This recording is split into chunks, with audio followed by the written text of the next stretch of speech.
Hello everybody, I'm here with Amberly today, and today we're going to discuss one of the key questions that we get, and that is, how do I add value to my home? So how can I make certain renovations or upgrades that will help me sell my home for a higher price later on in the future? One thing I like to say about value is that it's not necessarily a dollar for dollar comparison, especially when doing some of these upgrades. Say if you do an upgrade that's $20,000, you're not necessarily going to get $20,000 of value out of that upgrade. So it's important to be very selective with what you do. And today we're going to be covering some of the mistakes and some of the recommendations that we make for adding value to your home. So Amberly's going to talk to us about solar panels specifically. Yeah, so starting with solar panels, this may or may not be something you want to stay away from if you're looking to sell in the near future.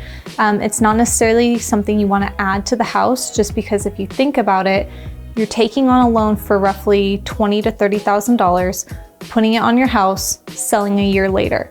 Now, if you're not paying that off in full, that's not going to be seen as a benefit to a future buyer.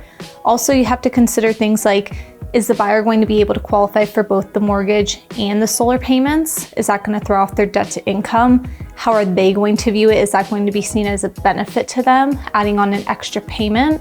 Or is that going to be seen as kind of a negative perk? Some of the other things you have to think of is, am I going to be able to pay this off before I sell the house? Because a lot of times you cannot take those panels with you. Once they're on the home, they're staying with the home. So somebody is going to need to be paying those off, whether it's you as a seller at closing or the buyer at closing, one way or another. Somebody has to pay for it.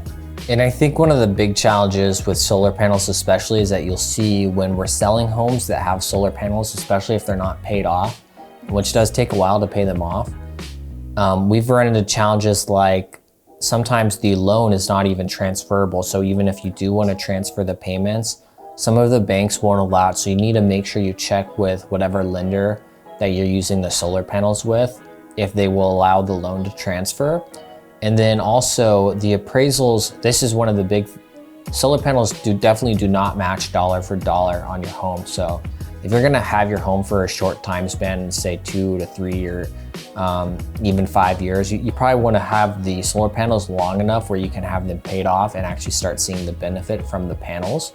Otherwise, you're gonna have this debt on the home that's not adding any value to your house as far as like the appraisal. Another one of these items that is not necessarily dollar for dollar for your value would be a pool. Having a pool is great, and it definitely does add value to your home, and will add more value to your home than solar panels as far as an appraisal goes. But you wanna make sure, again, that you're holding on to the pool for long enough time that it's paid off if you get a loan to buy it. And it's still not gonna get you that dollar for dollar. So if you pay $35,000 or $40,000 for a really nice pool, that doesn't necessarily mean that it's going to increase your appraisal by $30,000 or $45,000. It could be half of that, it could be a quarter of that. It really just depends on your neighborhood. But having a pool is great, but it does not add dollar for dollar value, and you could probably get a better return on your money elsewhere, especially if you're looking in the short term. And again, it's like solar panels. You want to make sure that you're holding onto the house for long enough to actually see that return on your investment if you're getting a pool. So if you're looking to sell in like 2 or 3 years, I probably would not get a pool if I were you. Some of the things, if you are looking to upgrade the home, if you're planning to sell within the next year or so, you might want to do some of the smaller custom cosmetic items, such as flooring throughout the entire home, paint throughout the entire home, small kitchen or bathroom upgrades. You can also focus on the exterior, do some landscaping, some yard maintenance, things like that. If you have a little bit more money to drop and do a bigger upgrade, you may consider doing refrigerated air. If you have an evaporative cooler, that definitely gives you a lot of value. So when you're doing these cosmetic upgrades that really get you the most bang for your buck, you want to make sure you're avoiding 2 problems that I see a lot with homes. The first is having mismatched flooring and tile and carpet and walls. If you're going to be doing these upgrades, I see a lot of homes that have upgrades or they've redone a lot of things, but it's not uniform throughout the home. So you may have nice new tile in 3 or 4 bedrooms and in the hallway, but if it's mismatched, it actually drags your value down because buyers do not like to see mismatched carpets or mismatched tile. So that's really important to just keep it uniform throughout the house as much as possible and avoid having a lot of different floorings, a lot of different paint colors. People don't necessarily like to see that when they're shopping for a home.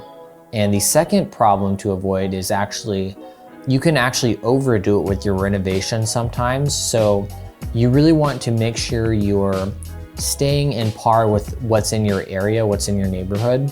If you live in a neighborhood that, having marble countertops and having a farm sink and stainless steel appliances and, just really, really nice upgrades is not necessarily the norm, you're gonna see a point of diminishing returns on your renovations. So you wanna make sure that the renovations that you do are simple, uniform, and they are consistent with what would be considered a nice home in that neighborhood. So you just want to avoid overdoing it basically, and really just look at the homes in your area and you'll have a good idea of what you should be doing.